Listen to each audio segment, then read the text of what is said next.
மகன் தூயாவியாரின் பெயராலே நம் ஆண்டவராய் இயேசு கிறிஸ்துவின் அருளும் கடவுளின் அன்பும் தூயாவியாரின் நட்புறவும் உங்கள் அனைவரோடும் இருப்பதாக.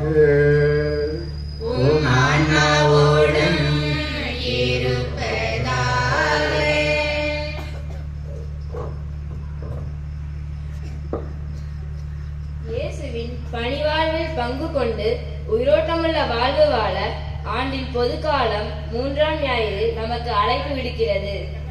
இயேசு ஏழைகள் மீது மிகுந்த அக்கறை கொண்டிருந்தார். ஏழைகளிடமிருந்துதான் தம்முடைய பணிவாழ்வை ஆரம்பிக்கிறார். இன்றைய நற்செய்தி பகுதி வழியாக இயேசு இவ்வுலகத்திற்கு வந்ததன் நோக்கத்தை தீர்க்கமாக எடுத்துரைக்கிறார். நாமும் ஏழைகள், வறியோர், ஒதுக்கப்பட்டோர், புறக்கணிக்கப்பட்டோர், இயலாதோர் அனைவருக்கும் துணையாக இருக்கும். ஆண்டவரின் அருள்தரும் ஆண்டான இந்த யூபிலி ஆண்டிலே எவரையும் தனித்து விடாமலும் உறவை கொடுப்பவர்களாகவும் சமத்துவத்தை விதைப்பவர்களாகவும் அனைவரையும் அன்பு செய்பவர்களாகவும் தேடி சென்று உதவுபவர்களாகவும் உண்மை உடையவர்களாகவும் கடவுளின் கருணையை நினைத்து நன்றி சொல்பவர்களாகவும் இருப்பதில் நிறைவு கொண்டவர்களாகவும் வட்டிக்கு கடன் கொடுக்காதவர்களாகவும் யாரையும் அடிமைப்படுத்தாதவர்களாகவும் மற்றவர்களை பற்றி நல்லது மட்டும் பேசுபவர்களாகவும் வாழ்வோம். அனைவரிலும் அனைத்திலும் இறைவனை கண்டு வாழவும் சிறப்பாக இன்று முதல் முறையாக இறைமகன் இயேசுவை இதயத்தில் பெறும் குழந்தைகளாகிய எங்களுக்காகவும் எங்கள் குடும்பங்களுக்காகவும் ஊருக்காகவும் ஜெபிப்போம், இணைவோம் வித்திருப்படியில்.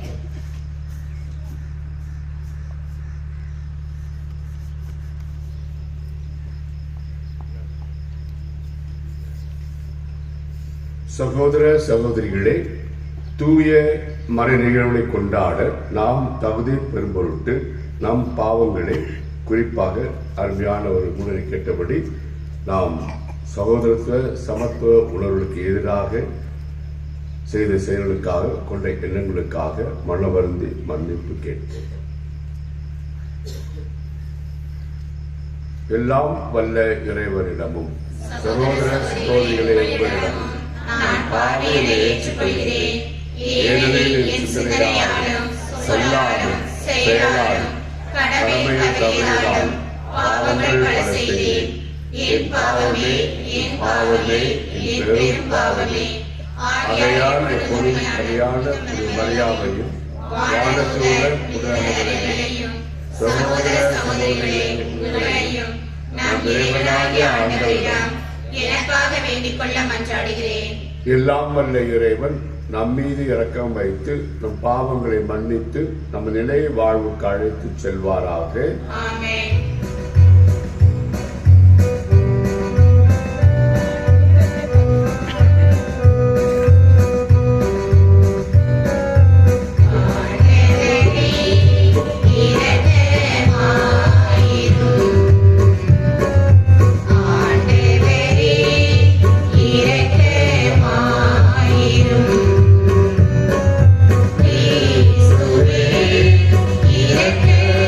இரக்கமாயிரும்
மன்றாடுவோமாக.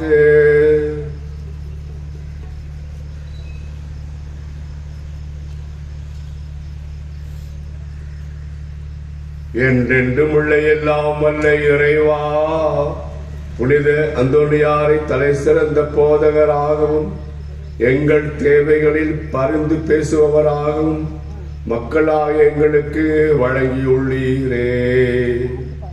அதனால் அவரது உதவியால் நாங்கள் கிறிஸ்தவ வாழ்வில் நெறிகளை கடைபிடிக்கவும் எங்களுக்கு நேரிடும் இன்னலில் எல்லாம் உமது உதவியை கண்டு உணரவும் செய்வீராக. உம்மோடு தூய ஆவியாரின் ஒன்றிப்பில் இறைவனா என்றென்றும் வாழ்ந்து ஆட்சி செய்கின்ற எங்கள் ஆண்டவரும் உம் திருமகனுமாய் இயேசு கிறிஸ்து வழியாக உம்மை மன்றாடுகின்றோம்.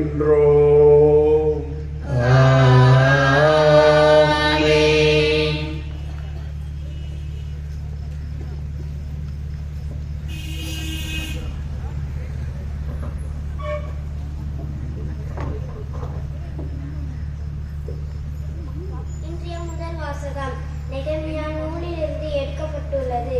குரு எஸ்ரா திருச்சட்ட நூலை திறந்தபோது மக்கள் கடவுளின் மாட்சியை தங்கள் நடுவில் உணர்ந்தனர். அதை வாசிக்க கேட்டபொழுது அழுதார்கள் என்பதை கேட்கும் போது நமக்குள்ளும் ஒரு கேள்வி எழுகிறது. நற்செய்தி நூலை திறக்கும் போது அதை வாசிக்கும் போது இது போன்ற இரப்பிரசனத்தை உள்ளோரை உணர்கின்றோமா? ஆண்டவரின் மகிழ்வே நமது வலிமை. ஆண்டவருக்குள் வாழ அழைக்கும் முதல் வாசகத்திற்கு செவி மாடுவோம்.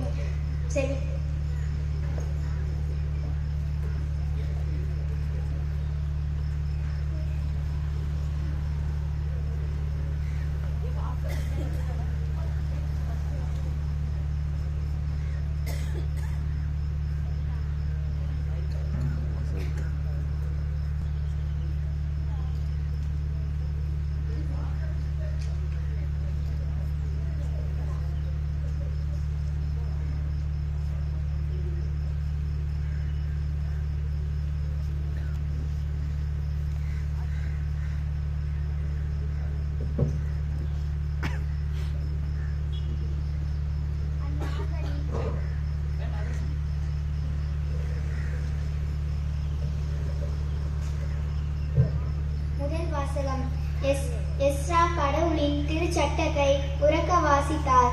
மக்களும் அதை புரிந்து கொண்டனர். இறைவாக்கினர் நெகேமியா நூலிலிருந்து வாசகம். அந்நாள்களில் 7ஆம் மாதம் முதல் நாள் குரு எஸ்ரா ஆடவர் பெண்டிர் புரிந்து கொள்ளும் ஆற்றல் உள்ள சிறுவர் அனைவரும் அடங்கிய சபை முன்னிலையில் திருநூலை கொண்டு வந்தார். தண்ணீர் வாயிலுக்கு முன்னிருந்த வளாகத்தில் காலை முதல் நண்பகல் வரை ஆடவரையும் பெண்டிரையும் புரிந்து கொள்ளும் ஆற்றலுள்ள சிறுவரையும் பார்த்து அதை உரக்க வாசித்தார். எல்லா மக்களும் திருநூலுக்கு செவி கொடுத்தனர்.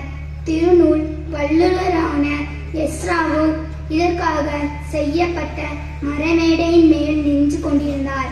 எஸ்ரா மக்களை விட உயரமான இடத்தில் நின்றதால் அவர் திருநூலை திறந்தபோது எல்லா மக்களும் அதை பார்த்தார்கள்.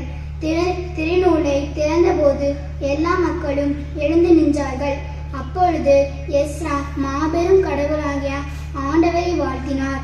மக்கள் எல்லாரும் கைகளை உயர்த்தி ஆமேன் ஆமேன் என்று பதிலுரைத்தார்கள்.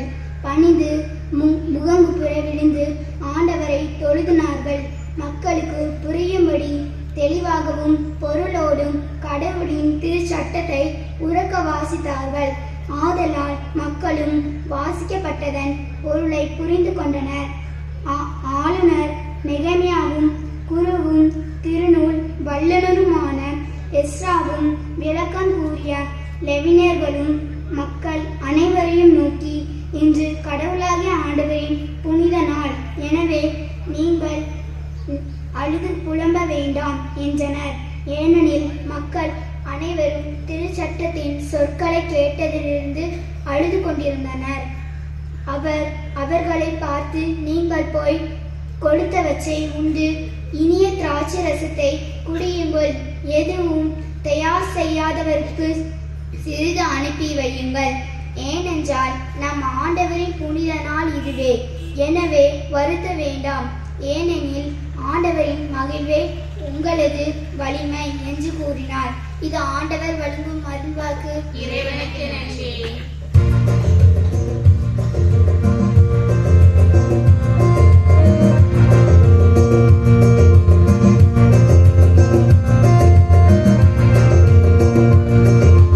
இறைவா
இன்றைய இரண்டாம் வாசகம் புனித பவுல் கொரிந்தியருக்கு எழுதிய முதல் திருமுகத்திலிருந்து எடுக்கப்பட்டுள்ளது.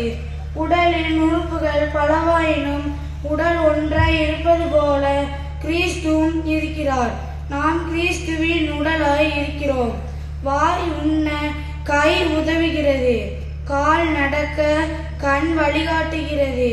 உடலில் எங்கே காயப்பட்டாலும் கண் அழுகிறது.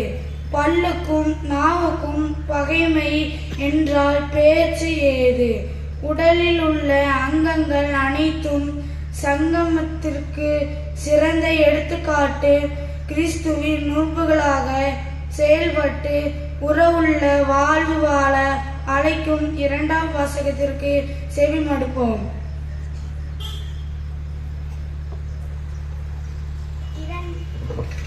இரண்டாம் வாசகம். நீங்கள் கிறிஸ்துவின் உடல், ஒவ்வொருவரும் அதன் தனித்தனி உறுப்புகள். திருத்தூதர் பவுல் கொரிந்தியருக்கு எழுதிய முதல் திருமுகத்தில் இருந்து வாசகம்.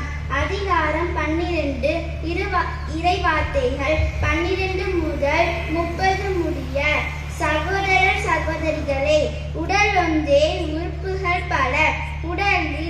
உடலின் உறுப்புகள் பலவாயினும் உடல் ஒன்றாய் இருப்பது போல கிறிஸ்துவும் இருக்கிறார். ஏனெனில் யூதரானாலும் கிரேக்கரானாலும் அடிமைகளானாலும் உரிமை குடிமக்களானாலும் நாம் எல்லாரும் ஒரே தூய ஆவியால் ஒரே உடலாய் இருக்கும்படி திருமுழுக்கு பெற்றோம். அந்த ஒரே ஆவியையே பானமாகவும் பெற்றோம். உடல் ஒரே உறுப்பால் ஆனது அல்ல, பல உறுப்புகளால் ஆனது. நான் கை அல்ல, ஆகவே இவ்வுடலை சேர்ந்தவன் அல்ல என கால் சொல்லுமானால் அது அவ்வுடலை சேர்ந்ததில்லை என்றாகிவிடுமா? நான் கண் அல்ல, ஆகவே இவ்வுடலை சேர்ந்தவன் அல்ல என காது சொல்லுமானால் அது அவ்வுடலை சேர்ந்ததில்லை என்றாகிவிடுமா? முழு உடலும் கண்ணாயிருந்தால் கேட்பது எப்படி? முழு உடலும் காதாயிருந்தால் முகர்வது எப்படி? உண்மையில் கடவுள் ஒவ்வொரு உறுப்பையும் தாம் விரும்பியவாறே உடலில் அமைத்தார். அவை யாவும் ஒரே உறுப்பாய் இருந்தால் உடல் என ஒன்று இருக்குமா? எனவேதான் பல உறுப்புகளை உடையதாய் இருந்தாலும் உடல் ஒன்றே. கண் கையை பார்த்து நீ எனக்கு தேவையில்லை என்றோ, தலை கால்களை பார்த்து நீங்கள் எனக்கு தேவையில்லை என்றோ சொல்ல முடியாது. மாறாக உடலில் மிக வலுவற்றனவாய் தோன்றும் உறுப்புகளே மிகவும் தேவையானவை இருக்கின்றன. உடலின் மதிப்பு குறைவான உறுப்புகள் என நமக்கு தோன்றுபவற்றிற்கே நாம் மிகுந்த மதிப்பு கொடுக்கிறோம். நம் மறைவான உறுப்புகளை மிகுந்த மதிப்பு பெறுகின்றன. மறைந்திராத நம் உறுப்புகளுக்கு அது தேவையில்லை. மாறாக மதிப்பு குறைந்த உறுப்புகளுக்கு மிகுந்த மதிப்பு கொடுத்தே கடவுள் உடலை ஒன்றித்து உருவாக்கினார். உடலில் பிளவு ஏற்படாமல் ஒவ்வொரு உறுப்பும் மற்ற உறுப்புகளின் மீது ஒரே வித கவலை கொள்ள வேண்டும் என்றே இப்படி செய்தார். ஓர் உறுப்பு துன்புற்றால் அதனுடன் மற்ற எல்லா உறுப்புகளும் சேர்ந்து துன்புறும்.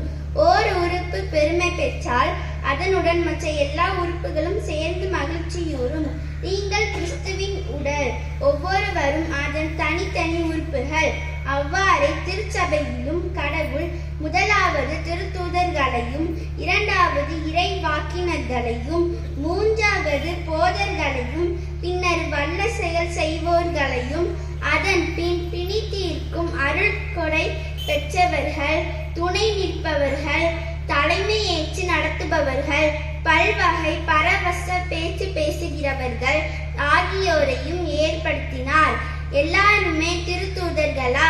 எல்லாருமே இறைவாக்கினர்களா? எல்லாருமே போதகர்களா? எல்லாருமே வல்ல செயல் செய்பவர்களா? இல்லை. எல்லாருமே பிணி தீர்க்கும் அருள் கொடையை பெற்றவர்களா? எல்லாருமே பரவச பேச்சு பேசுகிறவர்களா? எல்லாருமே விளக்கம் அளிப்பவர்களா? இல்லையே. ஆண்டவர் வழங்கும் அருள்வாக்கு. இறைவனுக்கு நன்றி.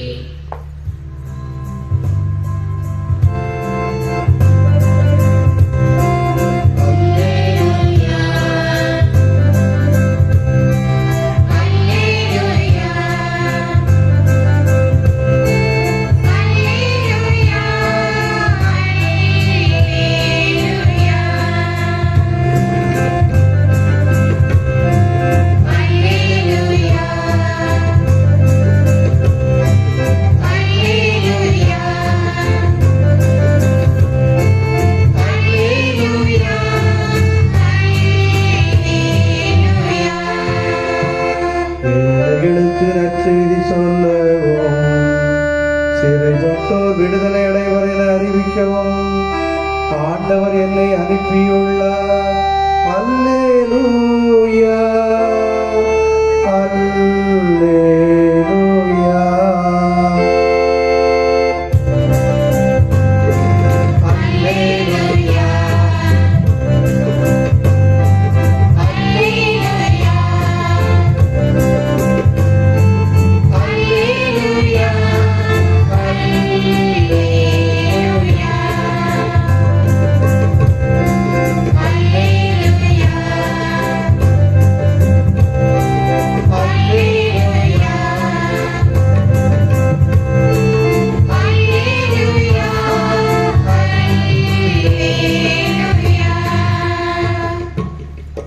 ஆண்டவர் உங்களோடு இருப்பாராக.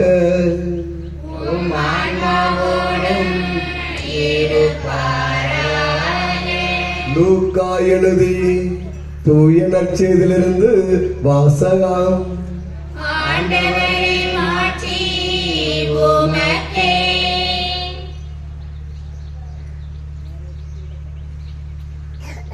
லூக்கா நற்செய்தி 1ஆம் அதிகாரம் 1 முதல் 4 முடிய வசனங்கள், மேலும் 4ஆம் அதிகாரம் 14 முதல் 21 முடிய. லூக்கா நற்செய்தி 1ஆம் அதிகாரம் 1 முதல் 4 முடிய வசனங்கள், மேலும் 4ஆம் அதிகாரம் 14 முதல் 21 முடிய.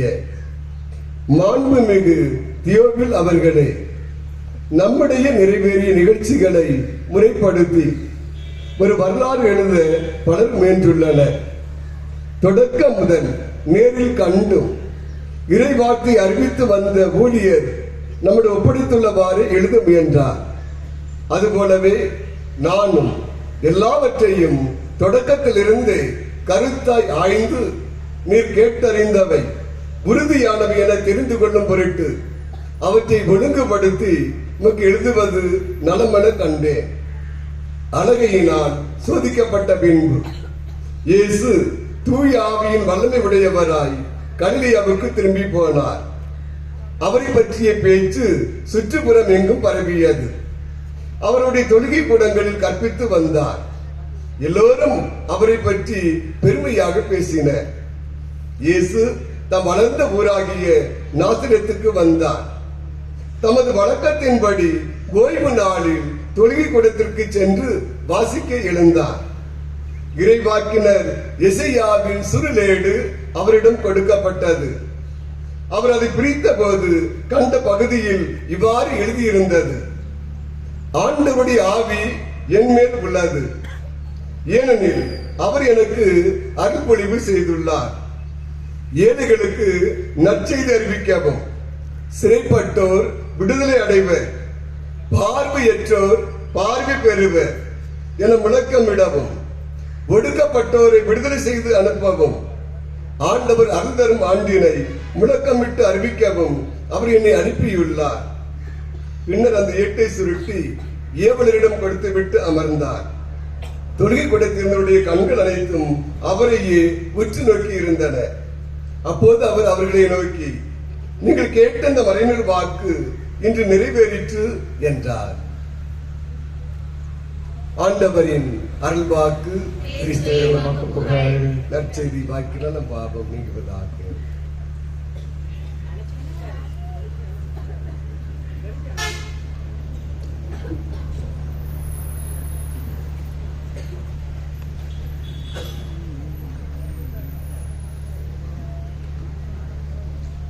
அன்பிற்கினிய சகோதரிகளே, சகோதரர்களே, உங்கள் அனைவருக்கும் புனித அந்தோணியாருடைய திருவிழா நல் வாழ்த்துக்களை மகிழ்ச்சியோடு ஆயர் சார்பாகவும் நம்முடைய அன்பு பங்கு தந்தையின் சார்பாகவும் என் சார்பாகவும் மகிழ்ச்சியோடு தெரிவித்துக் கொள்கிறேன். ஒரு கைத்தட்டு கொடுத்து நம்முடைய வாழ்த்துக்களை, மகிழ்ச்சியை நாம் பகிர்ந்து கொள்வோம். ஆண்டவர் படைத்த நாள் இதுவே, அக்களிப்போம் அக மகிழ்வோம் என்று நம்முடைய விசுவாச புரத்தினுடைய கதாநாயகன் கோடி அற்புத அந்தோணியாருடைய விழாவை கோலாகலமாக ஆயர் தலைமையில் ஒன்று கூடி சிறப்பித்துக் கொண்டிருக்கிறோம். இனியவர்களே, நம்முடைய விசுவாச புறத்துக்கும் நம்முடைய பதுவை புனித அந்தோனியார் பிறந்த போர்ச்சுக்கல் லிஸ்பனுக்கும் இயேசு இன்றைக்கு போய் தொழுகை கூடத்துல போய் நற்செய்தி அறிவித்த நாசரேத்துக்கும் தொடர்பு இருக்கா இல்லையா? தொடர்பு இருக்கா இல்லையா? ஆமாவா இல்லையா? ஆமா, ஆனா இல்ல, இருக்கு. எப்படிமா? அந்த நாசரேத்து பக்கத்து ஊர் அம்மா. அப்ப போர்ச்சுகல் வர வழியில கூட பாண்டிச்சேரின்னு ஒரு ஊர் இருக்கு, அதனால பக்கத்துல இல்ல. சந்தோஷம். அப்ப இங்கே இந்த 3 இன்னைக்கு நற்செய்தி வாசிச்சிருக்கிறோம். இங்கே நம்முடைய விசுவாச படத்துல ஒன்று கூடி வந்திருக்கிறோம். இப்ப இதெல்லாம் ஒரு தொடர்பு இருக்கிறது. அந்தோனியாருடைய விழாவை கொண்டாடிட்டு இருக்கிறோம். இனியவர்களே, லிஸ்பன், நம்முடைய அந்தோனியார் பிறந்த லிஸ்பன் ஊர் எப்படிப்பட்ட ஊரு அப்படின்னா விசுவாசத்தில் சிறந்த ஊர். அதனாலதான் அந்த ஊர்ல இருந்து அந்தோனியார் வந்திருக்கிறார். நாம இதை நினைவு கூறணும் எப்போதும். எந்த அளவுக்கு என்று சொன்னால், ஜெபத்திலும் தவத்திலும் மிக ஆர்வம் கொண்டிருந்த மக்கள் அங்கிருந்த மக்கள். சாயந்தரம் 6 மணி ஆயிடுச்சு, கோயில்ல மணி அடிச்சுட்டாங்க அப்படின்னு சொன்னா லிஸ்பன்ல என்ன செய்வாங்க தெரியுமா? வீட்டு கதவெல்லாம் திறந்து வச்சு, ஜன்னல் எல்லாம் திறந்து வச்சு, கையில ஜெபமாலையை எடுத்துருவாங்க.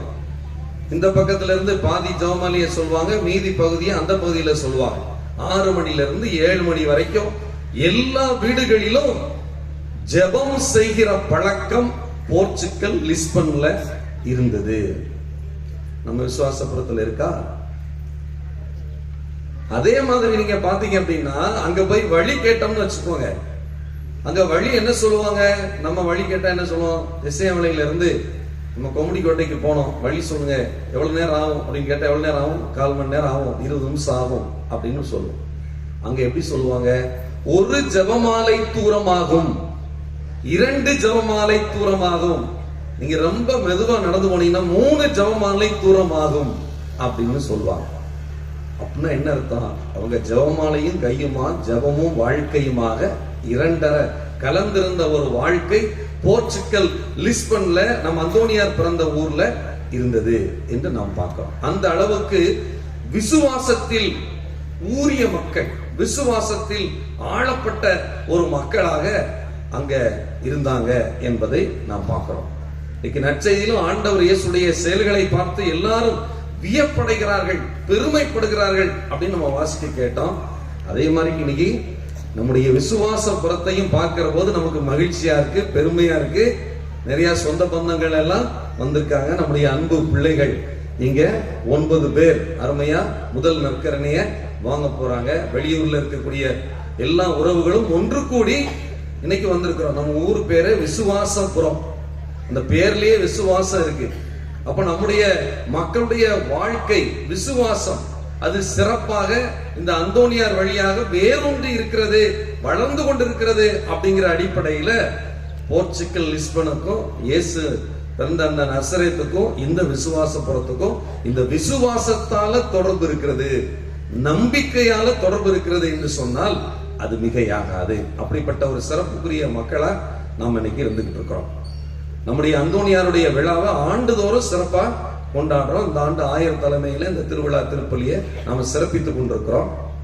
ஒவ்வொரு நாளும் நவ நாட்களில் அந்தோனியாருடைய தாழ்ச்சி, அந்தோனியாருடைய மனிதநேயம், அந்தோனியாருடைய இயற்கை மீது கொண்டிருந்த ஈடுபாடு, அவருடைய புதுமையின் ஆற்றல், தப்பறை கொள்கைகளை விரட்டுகிற சம்மட்டி, இப்படி பல தலைப்புகளை ஒவ்வொரு நாளும் நாம் சிந்தித்திருக்கிறோம்.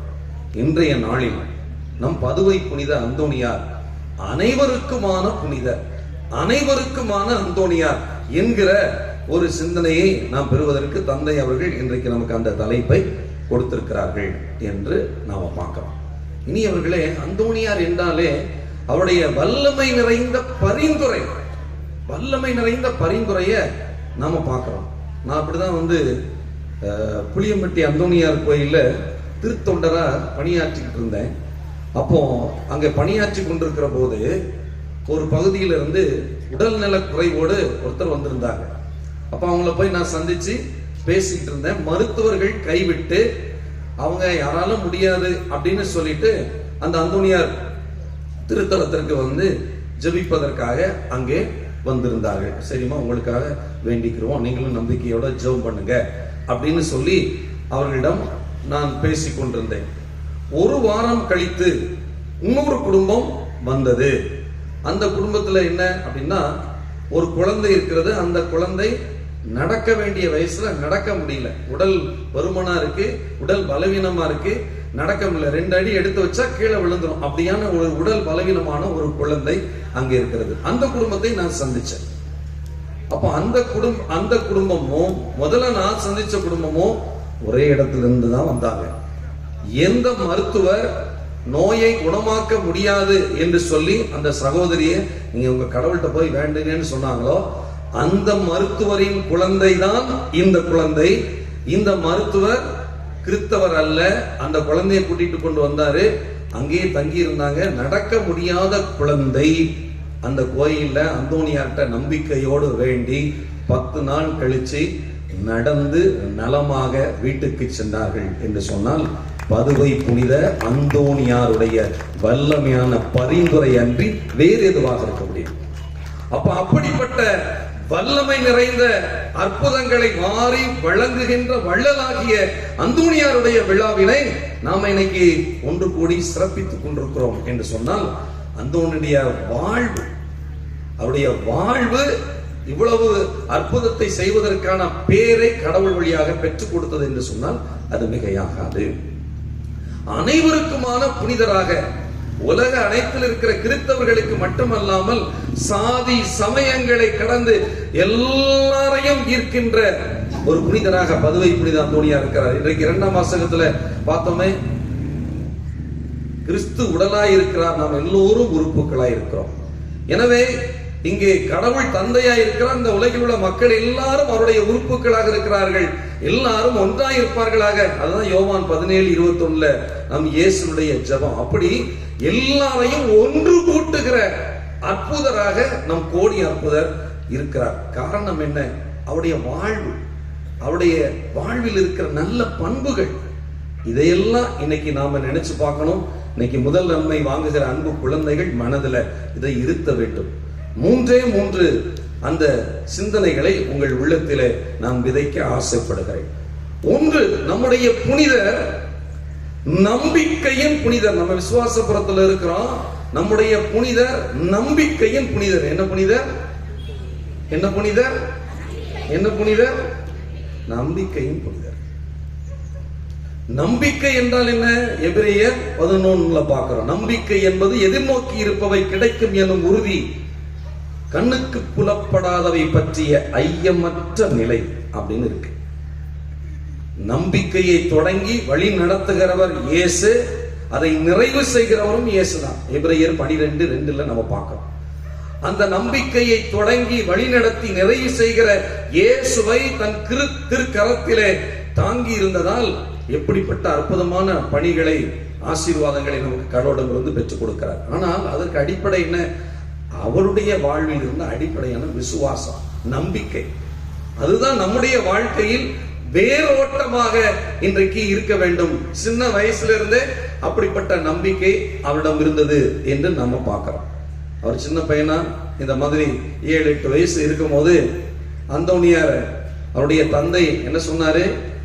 நீ இங்க இருக்கக்கூடிய தானியங்கள் எல்லாவற்றையும் பறவைகள் வந்து உண்டு விட்டு செல்லாதபடி இதையெல்லாம் நீ பாதுகாத்து இங்கே இரு அப்படின்னு அந்தோனியார்ட்ட அவங்க அப்பா சொல்றாங்க. அப்படின்னா என்ன அர்த்தம்? கோயிலுக்கு போகாம இதை பாத்துக்கையா அப்படின்னு சொல்றாங்க. நம்ம வீட்டு பிள்ளைகளுக்குலாம் இப்ப சொன்னோம்னா என்ன சொல்ல, ரொம்ப சந்தோஷம், கோயிலுக்கு போக வேண்டாம்னு சொல்லிட்டாரு, பேசாம உட்காந்து என்ன செல்போன் எடுத்து ஃப்ரீ ஃபயர் கேம் விளையாடிக்கிட்டு இருக்கலாம், ஜாலியா இருக்கலாம் அப்படின்னு நினைச்சிட்டு இருப்பாங்க. ஆனா அந்தோனியார் அப்படி அல்ல.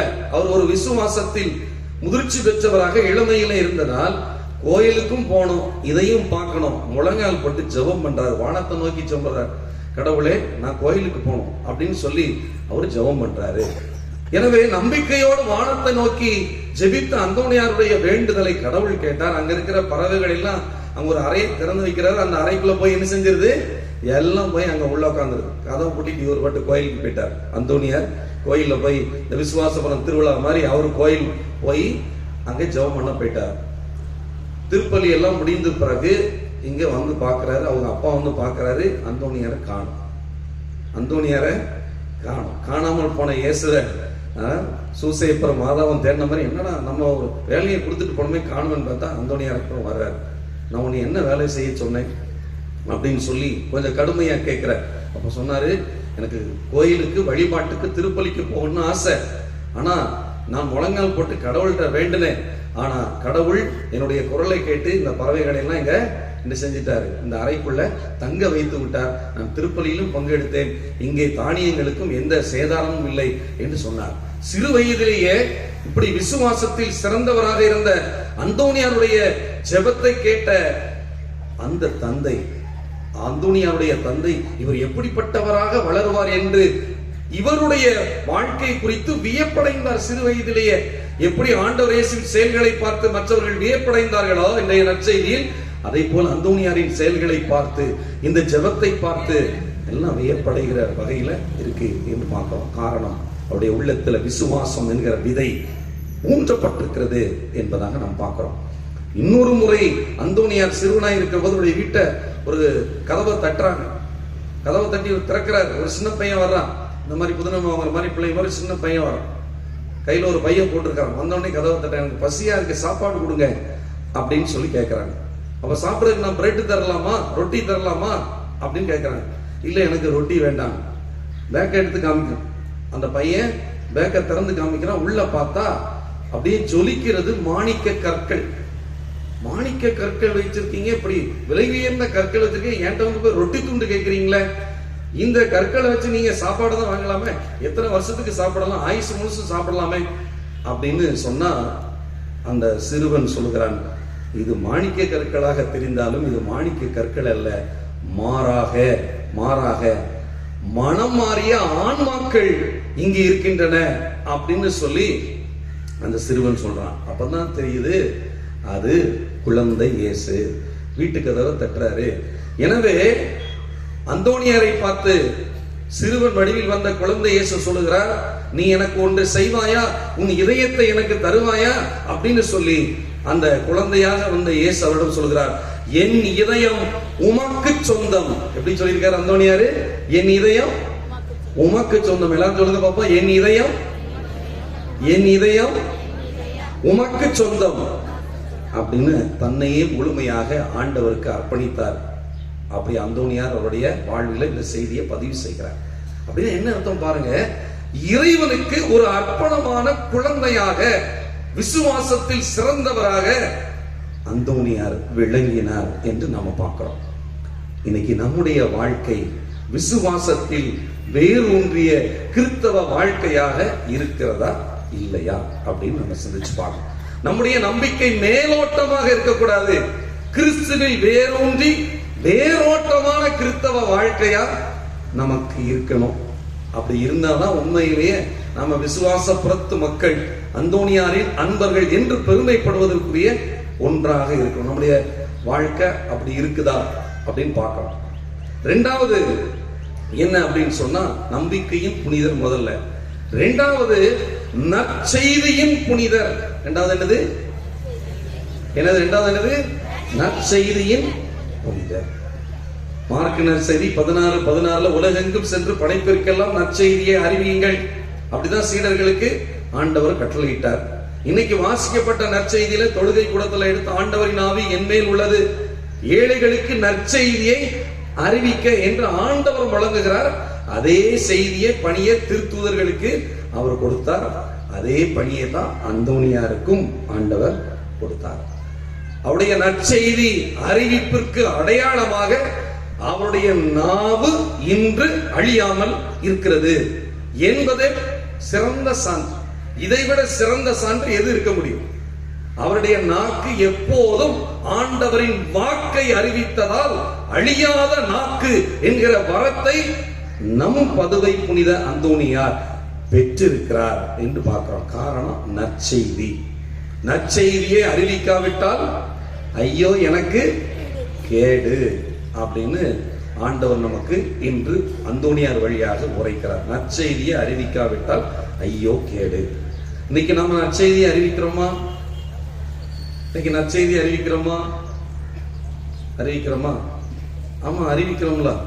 தெருவில் சண்டை போடும் போது பங்குச்சாமியார் சொல்லி இந்த மைக்கை கொண்டு வச்சிடணும், அதான் நற்செய்தி. அப்படிதானே? இல்ல குடிச்சிட்டு வந்து 2 பேரும் சண்டை போடுறாங்க அப்படின்னா மைக்கை கொண்டு வச்சிடணும் பக்கத்துல, உதயசேர்ட்ட சொல்லி கொஞ்சம் மைக்கை கொண்டு வைங்க அப்படின்னா எப்படி நல்ல நல்ல வார்த்தை பேசுவாங்கல்ல? அப்படிதானே? நல்ல நல்ல வார்த்தை பேசுவாங்களா? அதுதான் நற்செய்தியா? அப்ப இன்னைக்கு நம்முடைய சொல்லும் செயலும் நற்செய்தியை அறிவிக்க வேண்டும். நற்செய்தி அறிவிப்போரின் பாதங்கள் எத்துணை அழகாய் உள்ளன. அதனாலதான் நற்செய்தி அறிவிச்சா சவேரியாரின் உடல் இன்றும் அழியாமல் இருக்கிறது என்று நம்ம பார்க்கிறோம். அப்ப இன்னைக்கு நற்செய்தியின் புனிதரை நாம் கொண்டாடுகிறோம் என்று சொன்னால் நம்முடைய வாழ்வுக்கு வெளிச்சத்தை தருகிறது, ஆற்றல் நிறைந்தது இந்த நற்செய்தி. எபிரேயர் 4:12 பார்க்கிறோம், கடவுளின் வார்த்தை உயிர் உள்ளது, ஆற்றல் மிக்கது, இருபுறமும் வெட்டக்கூடிய எந்த வாளினும் கூர்மையானது, எலும்பு மஜ்ஜையையும் ஊடுருவக்கூடியது, ஆனால் எங்கள் உள்ளத்தை மட்டும் ஊடுருவாது. அப்படிதானே போட்டிருக்கு? அப்படிதானே போட்டிருக்கு? அப்படிதான் போட்டிருக்கா? எலும்பு மஜ்ஜையையும் ஊடுருவோம், ஆனால் எங்கள் உள்ளத்தை சீர்தூக்கி பார்க்காத, உள்ளத்தை ஊடுருவப்பட்ட வாழ் ஊடுருவது போல இறை வார்த்தை ஊடுருவ வேண்டும்.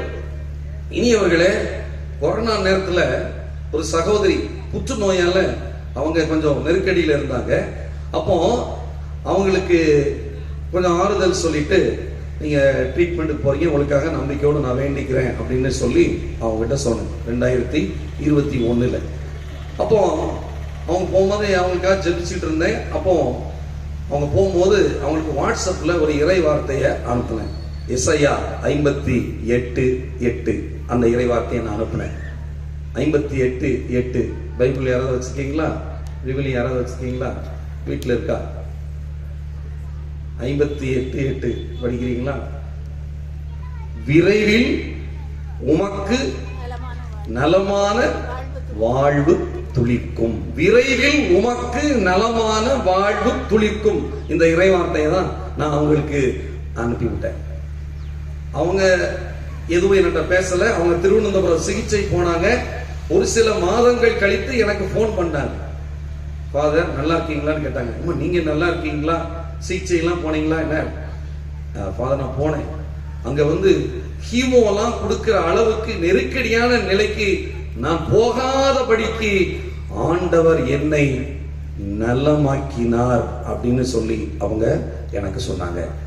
நீங்க அனுப்பின அந்த இறை வார்த்தை விரைவில் உமக்கு நலமான வாழ்வு துளிக்கும் என்கிற இந்த இறை வார்த்தை எனக்கு ஆண்டவர் மீது அளப்பரிய நம்பிக்கையை கொடுத்தது. நான் சோர்ந்து போயிருந்தேன், தளர்ந்து போயிருந்தேன், எனக்கு என்ன நடக்குமா என்று அச்சத்தோடு இருந்தேன். இந்த கடவுளின் வார்த்தை ஆண்டவர் என் கூட இருக்கிறாரு. எஸ்ஐயா 41:10 படிக்கிற மாதிரி, அஞ்சாதே நான் உன்னோடு இருக்கிறேன், கலங்காதே நான் உன்னோடு இருக்கிறேன், நீதியின் கரத்தால் நான் உன்னை தாங்குவேன் சொல்ற மாதிரி அவங்களுக்கு கடவுளின் உடன் இருப்பை இந்த இறை வார்த்தை கொடுத்து நம்பிக்கையை கொடுத்ததாக அவங்க என்கிட்ட வந்து சொன்னாங்க. அப்ப இறை வார்த்தை ஆற்றல் மிக்கது. அந்த இறை வார்த்தையை தான் அயராது நம் புனிதர் எடுத்துரைத்தார், நாவு அழியாம இருக்கு. அதனால இன்னைக்கு நாம முதல் வாசகத்துல படிக்க கேட்டோம், எஸ்ரா அவரை பத்தி படிக்க கேட்டோம். அவர் திருச்சட்ட அறிஞர் வார்த்தையை சொல்றாரு அப்படின்னா, இன்னைக்கு நாமும் இறை வார்த்தையை படித்து அதன்படி நடக்கின்ற மக்களாக நாம இன்னைக்கு இருக்கணும். கூட்டாம் போக்குல என்ன செய்யக்கூடாது? விவிலியத்தை படிக்க கூடாது. சிலர் படிப்பாங்கல்ல, அப்படியே கண்ணை மூடி படிப்பாங்க. ஆண்டவரே இன்னைக்கு எனக்கு என்ன இறை வார்த்தை வருது, ஆண்டவரே ஏசப்பா என்ன இறை வார்த்தை வருது, படிப்போமா இல்லையா? படிப்போம். அப்படித்தான் ஒருத்தர் படிச்சிருக்காரு. அவருக்கு முதல்ல என்ன வந்திருக்கு? உள்ளறையை தாளிட்டு ஜெபி. இன்னைக்கு காலையில நீங்க பூசைக்கு வரீங்க அப்படின்னா பைபிள் வசனத்தை எடுத்து என்ன வார்த்தை வருது? உள்ளறையை தாளிட்டு ஜெபி அப்படின்னு சொன்னா வீட்டுல உட்காந்துக்கிறீங்களா? நம்மால ரொம்ப பக்திமான். உள்ளறை தாளிட்டு ஜெபின்னு ஆண்டவர் வேலைக்கு போற நேரத்துல வேலைக்கு போக வேண்டாம்னு சொல்லுவாரா? அப்படி சொல்லுவாரா? உழைக்காதவன் உன்னால் ஆகாதுன்னு சொல்லியிருக்காரு இல்லையா? அப்படிலாம் சொல்ல மாட்டார். சரி, இன்னொரு வார்த்தையை எடுத்து பார்ப்போம் அப்படின்னா, 2வது வார்த்தையை எடுத்து பார்த்தோம். 2வது வார்த்தை என்ன வந்துச்சு? யூதாசு நாண்டு கொண்டு செத்தான். யூதாசு நாண்டு கொண்டு செத்தான் அப்படின்னா கயிறு எடுத்து தொங்கிய வேண்டியதானா? ஐயோ அவசகுணமா வருது. முக்கா 3 தடவை எடுப்போம், திரும்ப எடுத்து பார்த்தா 3வது இறை வார்த்தை வருது, நீ போய் அவ்வாறே செய், நீயும் போய் அவ்வாறே செய். அப்படி செஞ்சிருந்தா? அப்படி அல்ல. இறை வார்த்தையை இன்னைக்கு மேலோட்டமாக அல்லாமல் ஆழமாக பொருள் உணர்ந்து படிக்க வேண்டும். இன்னைக்கு நிறைய பேர் தடி எடுத்தவங்க தண்டல்கார மாதிரி பைபிள் எடுத்தவங்க போத இன்னைக்கு தவறான செய்திகள் இன்னைக்கு சொல்லப்படுகிறது. ஆனால் அந்தோனியார் அப்படி அல்ல. கத்தோலிக்க கிறிஸ்தவ நம்பிக்கைக்கு எதிராக யாராவது விளங்குகிறார்களா? விவிலியத்தை எடுக்கிறார், இறை வார்த்தையை எடுக்கிறார், கோடிட்டு காமிக்கிறார், விசுவாசத்தை, கத்தோலிக்க கிறிஸ்தவ விசுவாசத்தை நிலைவேற செய்கிறார். மக்கள் அவநம்பிக்கையோடு இருந்தாலும் நீங்க வராட்டி பரவாயில்ல, நான் மீன்களுக்கு போய் அங்க போய் நற்செய்தியை அறிவிக்கிறேன். மீன்களே, நீங்கள் பேறு பெற்றவர்கள், பேறு பெற்றவர்கள். எல்லா உயிரினமும் பெட்டகத்தில் இருந்தால் நோவாவின் காலத்தில் நீங்கள் மட்டும்தான் தண்ணீருக்குள் இருந்தீர்கள் என்று போதிக்கிறார். மீன்களை நீங்கள் பேறு பெற்றவர்கள், ஆண்டவர் வரியை செலுத்துவதற்கு நீங்கள் தான் நாணயத்தை கொடுத்தீர்கள் அப்படின்னு சொல்லி மீன்களை பார்த்து அந்தோனியார் நற்செய்தி அறிவிச்சார், போதனை பண்ணார். இதெல்லாம் கேட்டு அங்கே கோயிலுக்கு வராம இறைவார்த்தையை கேட்காம இருந்தவங்களாம் ஓடி கோயிலுக்கு வந்தாங்க, கடையெல்லாம் அடைச்சிட்டு வந்தாங்க. அந்த அளவுக்கு அந்தோனியார் நற்செய்தியின் புனிதராக, வல்லமை மிக்க புனிதராக இருந்தார். அவருடைய விழாவை கொண்டாடுறோம். நாமும் நற்செய்தியின் ஒளியில் நம்முடைய கிறிஸ்தவ வாழ்வை, குடும்ப வாழ்வை மேற்கொள்ள இந்த நாளில் உறுதி ஏற்க வேண்டும். 2வது நற்செய்தியின் புனிதர். 3வது நற்செயல்களின் புனிதர். 3வது என்னது? நற்செயல்களின் புனிதர். செயலில்லாத நம்பிக்கை செத்த நம்பிக்கை, உயிரற்ற உடல் போன்றது. யாக்கோபு 2:26 நாம பார்க்கிறோம். இறை வார்த்தையை கேட்கிறவர்களாக மட்டுமில்லாமல் அதன்படி நடக்கிறவர்களாக இருங்கள். யாக்கோபு 1:22 நாம பார்க்கிறோம். அப்ப இன்னைக்கு நம்முடைய வாழ்க்கை நற்செயல்கள் நிறைந்ததா இருக்கணும். அந்தோனியார் அவருடைய வாழ்வு முழுவதும் நற்செயல்களால் நிறைந்திருக்கிறது என்பதை நாம பார்க்கிறோம். இன்னைக்கு இங்க எல்லாம் அசனம் போடுறோம் அப்படின்னா ஏழைகளுக்கு ரொட்டி துண்டுகளை கொடுக்க அந்த பழக்கத்தை அந்தோனியார் தான் ஏற்படுத்தினார். அதைத்தான் நாம் இங்க அசனமாக இன்னைக்கு கோலாகலமா அதை பல லட்சம் ரூபாய் செலவழிச்சு நம்ம போட்டுட்டு இருக்கிறோம். அங்கே ஏழைகள் பசிக்காக ஏங்குகிற அந்த மக்களுக்காக உருவாக்கப்பட்ட அந்தோனியாருடைய சிறந்த நற்செயல் தான் அது. அந்தோனியார் இறக்கிற வருஷம் 1231 அந்த பதுவா நகர்ல மிகப்பெரிய கடன் பிரச்சனை இருக்கு. ஏழைகள் மீது கடன் அநியாய வட்டி கொடுக்கணும்னா சொத்தை புடுங்கிறது, கொண்டு போய் சிறையில போட்டுறது, அவங்க சொத்தை பறிமுதல் செஞ்சிருது. இப்படியான ஒரு பெரும் துன்பம் ஏழைகளுக்கு இருந்தது. அந்தோனியார் அதை எடுத்து பேசுற. அது மட்டுமல்லாமல் இந்த கடன் சட்டம் நீக்கப்பட வேண்டும் என்று சொல்லி அரசுக்கு கடிதம் எழுதுறார். இந்த சட்டம் கொடுமையானது, இந்த மக்களை துன்புறுத்துது, வதைக்குது அப்படின்னு சொல்லி அவர் அங்க கடிதம் எழுதுகிறார். அந்தோனியாருடைய பரிந்துரையை ஏற்று இந்த மக்களை துன்புறுத்துகிற இந்த கொடுமையான இந்த சட்டத்தில் இருந்து மக்களுக்கு விடுதலையே அரசு கொண்டு வந்தது. அப்ப என்ன எழுதுறாங்க? அந்தோனியாரின் பரிந்துரைக்கு ஏற்ப இந்த சட்டம் தள்ளுபடி செய்யப்படுகிறது என்று சொல்லி அந்தோனியாருடைய கடிதத்திற்கு, வார்த்தைக்கு மதிப்பளித்து அங்கு ஒரு மாற்றம் அந்த இடத்தில் வருகிறது. கடன் தொல்லையில் இருந்து, அந்த நெருக்கடியில் இருந்து தன்னுடைய சாகும் தருவாயில் அந்த கடைசி காலகட்டத்தில் கூட நன்மைகளை செய்துவிட்டு சென்றார் பதுவை புனித அந்தோனியார் என்று சொன்னால் அது மிகையாகாது. நோய்களை குணமாக்கினாரு, இறந்தவர்களை உயிர்ப்பித்தாரு, 2 இடத்துல இருந்தாரு, மாடியிலிருந்து விழுந்தவங்க நிறுத்தி காப்பாத்தினாரு. இந்த புதுமைகள் எல்லாம் நம்ம கேள்விப்பட்டிருப்போம்.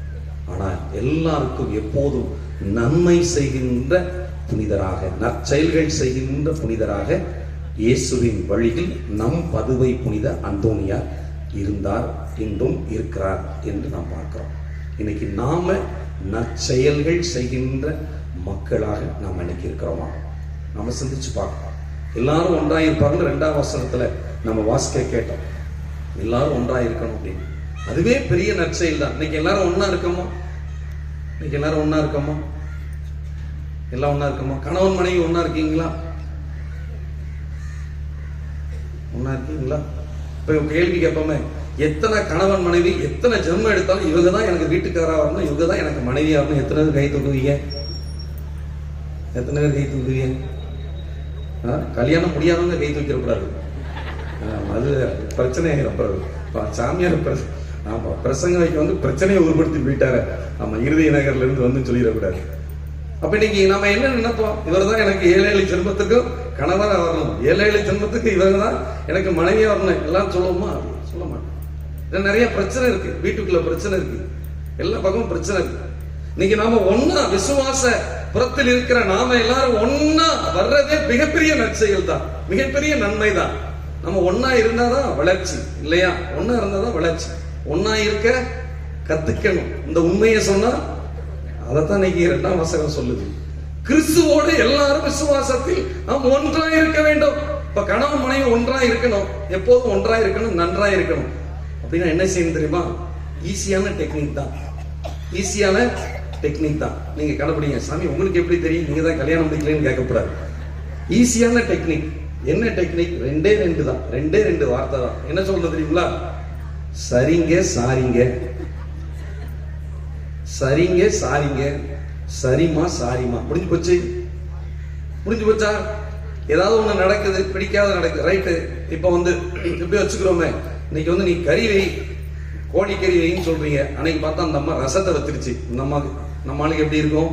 தூக்கி போடும். உடனே இன்னும் நான் கறியை வைக்க நீ ரசத்தை வச்சிருக்க, ரசத்துக்கு பேர்ல விஷத்தை வச்சிருக்க அப்படின்னு நம்ம ஆள் சொல்லுவார். உடனே அந்த வீட்டம்மா உங்களை கட்டிட்டு நான் அழுதுகிட்டு இருக்கேன் அப்படின்னு சண்டை போடுறதுக்கு பதிலா சாரிங்க நாளைக்கு வைக்கிறேன் சரிங்க அப்படின்னு சொல்லிட்டா கதை கதை முடிச்சுது, கதை முடிஞ்சுது. அதே மாதிரி கணவனும் மனைவியை பார்த்து சரிமா சாரிமா அப்படின்னு சொல்லிட்டாங்கன்னா அவங்க வாழ்க்கை சந்தோஷமா மாறிடும். அப்ப இன்னைக்கு அப்படி சொல்றதுக்கு தயாரா இருக்கணும்னா விசுவாசத்தில், இந்த விசுவாசபுரத்தில் இருக்கிற எல்லாரும் விசுவாசத்தில் முதிர்ச்சி பெற்றவரா நாம இருந்தோம் அப்படின்னு சொன்னா நாம சொல்லுவோம், இதுவே கணவனுக்கும் மனைவிக்கு செய்யற சிறந்த நற்செயல். இதை நாம செய்ய முடியுமா? நாம இன்னைக்கு பல குடும்பங்களாக இணைந்து குட்டி திருச்சபையா இருக்கிறோம். நாம எல்லாம் ஒன்னா இருக்கணும், நாம எல்லாம் ஒன்னா இருக்கணும். நாம எல்லாம் ஒன்னா இருந்தாதான் இன்றைக்கு அலகை பகை இதை எல்லாத்தையும் நாம முறியடிக்க முடியும். அதனால சாகும் தருவாயில் இருக்கிற ஒரு தந்தை தன் 3 மகன்களை பார்த்து கேட்டாராம், எப்ப நான் செத்த பிறகு என்ன செய்வீங்க அப்படின்னு சொல்லி. உடனே முதல் மகன் சொல்லுகிறான், நீங்க இறந்த பிறகு உங்களுடைய இறுதி சடங்கை நான் சிறப்பா நடத்துறேன். இருக்கிற போது கவனிக்கிறது கிடையாது, செத்த பிறகு இறுதி சடங்கை சிறப்பா நடத்துவேன். 2வது மகன், நீ என்னப்பா செய்வ அப்படின்னு, உங்களுக்கு நல்ல கல்லறையை கட்டுவேன், நல்ல கல்லறையை கட்டுவேன். 3வது மகன், நீ என்னப்பா செய்வ, ஒவ்வொரு நினைவு நாளையும் ஆண்டுதோறும் என்ன செய்வேன், நான் போற்றுவேன், அதற்காக நான் வேண்டுவேன். நீங்க 3 பேர் செய்யறதும் எனக்கு பிடித்தம் இல்லை. ஆளு 3 பேரையும் கூப்பிட்டு ஆளுக்கு ஒரு விறகு கட்டை எடுத்துட்டு வாங்க, ஆளுக்கு ஒரு விறகு கட்டை எடுத்துட்டு வந்தாங்க. உடைச்சாங்க. 2 விறகு கட்டையை உடைங்க, கொஞ்சம் கஷ்டப்பட்டு உடைச்சாங்க. 3 விறகு கட்டையை உடைங்க, இன்னும் கஷ்டப்பட்டு உடைச்சாங்க. 4, 5 விறகு கட்டைகளை சேர்க்கிற போது 3 பேர் என்ன செய்ய முடியல, உடைக்க முடியல. தெம்பு இல்லை, தெம்பு இருக்கிற வரைக்கும் உடைச்சாங்க, அதுக்கு பிறகு உடைக்க முடியல. அந்த அப்பா சொன்னாரு, நான் செத்தா பிறகாவது நீங்க ஒன்னா இருங்க, ஒன்னா இருக்கிற விறகு கட்டையை உடைக்க முடியல, நீங்களும் ஒன்னா இருந்தா யாராலும் உங்களை உடைக்க முடியாது, ஒன்னா இருங்க அப்படின்னு அந்த தந்தை தன் பிள்ளைகளுக்கு பாடம் கற்றுக் கொடுத்து விட்டு இறந்து போனார். அன்பிற்கினியவர்களே, இன்றைக்கு நாம யாரானாலும் இருக்கலாம், நாம் கிறிஸ்தவ நம்பிக்கையில் ஒன்றாய் இருக்கிறோம். விண்ணுலகில் இருக்கிற எங்கள் தந்தையே என்று நாம் தந்தையை நோக்கி ஜெபிக்கிற போது எல்லாரும் ஒண்ணு. அப்படித்தான் அந்தோனியார் ஏழைகள் பணக்காரர்கள் என்று பாகுபாடு இல்லாமல் எல்லாரையும் ஒன்றாக அவர் வழி நடத்தினார் என்பதை நாம் பார்க்கிறோம். நற்செயல்களை எல்லாருக்கும் அவர் கொடுத்தார் என்று நாம் பார்க்கிறோம். எனவே அன்பிற்கினியவர்களே, இன்றைக்கு நாமும் நற்செயல்கள் செய்கிற, நன்மைகள் செய்கிற மக்களா இருக்கணும். இன்னைக்கு முதல் நன்மை வாங்குகிற பிள்ளைங்க புது நன்மை, முதல் நன்மை அப்படின்னு சொல்றோம். அப்படின்னு என்ன அர்த்தம்? இயேசுவை நீங்கள் உட்கொள்கிறீர்கள் என்றால் இயேசு எப்படி இருந்தாரோ அதை போல நீங்களும் நற்பண்புகளிலும் நன்மைகள் செய்வதிலும் எப்போதும் நிலைத்திருக்கணும், பின்பற்றணும். அதுதான் சென்ற இடமெல்லாம் எல்லாருக்கும் எப்போதும் நன்மை செய்த இயேசுவை போல புது நன்மை இன்று வாங்குகிற பிள்ளைகளும் நன்மையை நற்கருணையாக நாம் பெற்றுக் கொண்டிருக்கிற நாம் ஒவ்வொருவரும் நன்மைகளை நாம் செய்ய வேண்டும். நன்மை செய்ய எனக்கு தெரிந்திருந்தும் அதை செய்யாமல் இருந்தால் அதுவும் பாவம். யாக்கோபு 4:17 இருக்கு. எனக்கு ஒரு நன்மை செய்ய தெரியும், வாய்ப்பு இருக்கு, பொருள் வசதி இருக்கு, அதை நான் அந்தோணியாருக்கோ ஆண்டவருக்கோ அயலானுக்கோ செய்யாமல் விட்டு விட்டால் அதுவும் பாவம் என்பதை இன்றைய நாளில் ஆண்டவர் நமக்கு அறிவுறுத்துகிறான். எனவே அன்பிற்கினிய சகோதரிகளே சகோதரர்களே, இன்றைக்கு எல்லாருக்குமான புனிதராக அந்தோணியார் இன்றைக்கு புகழ் பெற்றவராக விளங்குவதற்கு இப்படிப்பட்ட நற்பண்புகள் தான் காரணம். இன்றைக்கு நாம் அவரை நினைவு கூர்ந்து கொண்டாடுகிறோம். அந்த நம்பிக்கையின் புனிதரை, நற்செய்தியின் புனிதரை, நற்செயல்கள் புரிகின்ற, நன்மைகள் புரிகின்ற கோடி அற்புதரை நினைவு கூறுகிற நாமும் அவர் வழியில் வாழ்ந்து சார்ந்து பகர்வோம். இறை அருளை நிறைவாக பெறுவோம்.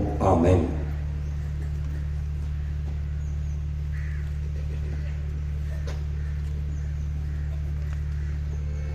அனைவரும் எழுந்து நின்று நம்முடைய நம்பிக்கையை அறிக்கையிடுவோம்.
நாம் இப்போது ஒன்றிணைந்து தொடங்கும் பொது மன்றாட்டுகளில் நமக்காகவும் நம் தேவைகளுக்காகவும் மட்டும் அல்லாமல் அனைவருக்காகவும் ஆண்டவராகிய கிறிஸ்துவை மன்றாடுவோம்.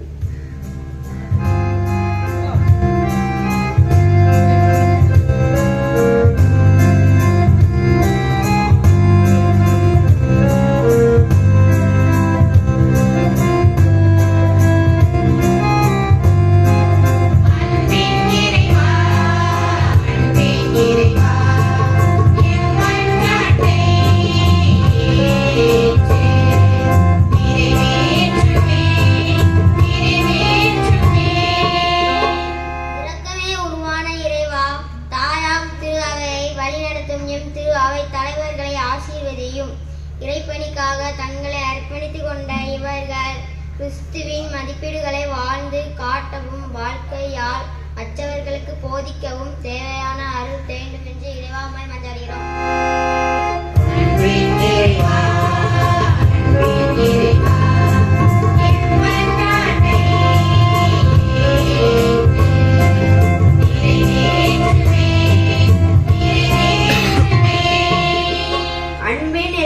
மனிதர்கள் எத்தகைய வேறுபாடுகள் பாராமல் எம் பங்கிலுள்ள அனைவரையும் முக்கியமானவர்கள் என்று கருதி சாதி, சமயம், மொழி, இன, பொருளாதாரம், அறிவு சார்ந்த வேறுபாடுகள் அனைத்தையும் கலைந்து அனைவரோடும் இணைந்து வாழ்ந்திட ஒற்றுமையோடு இறையாட்சியை கட்டி எழுப்பிட அருள் தர வேண்டி இறைவா உம்மை மன்றாடுகிறோம்.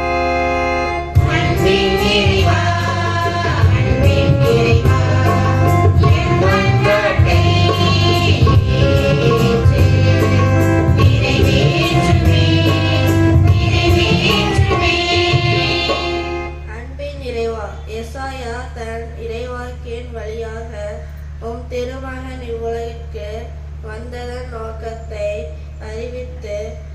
அறிவித்தது போல இன்று முதல் முறையாக இறைமகன் இயேசுவை இதயத்தில் ஏற்கும் நாங்கள் இறை திட்டத்தை ஆவியாரின் உதவியால் சிந்தித்து தேர்ந்து தெளிந்து அதன்படி வாழ்ந்திட அருள் தர வேண்டும் என்று இறைவா உம்மை வேண்டுகிறோம்.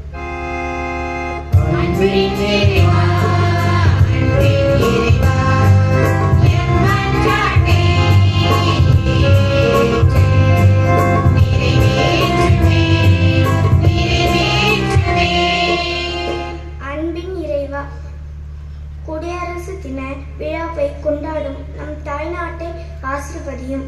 தலைவர்கள் தங்களின் சுயநலம் போக்கினால் ஆட்சி செய்யாமல் பரப்பட்டு அறிவோடு அனைவருக்கும் இணைந்து கிடைக்க கூடிய ஆட்சி அமைந்திடவும் மக்கள் இன்புற்று வாழ வழிகாட்டவும் தேவையான அருள் தர வேண்டி இறைவா உம்மை மன்றாடுகிறோம்.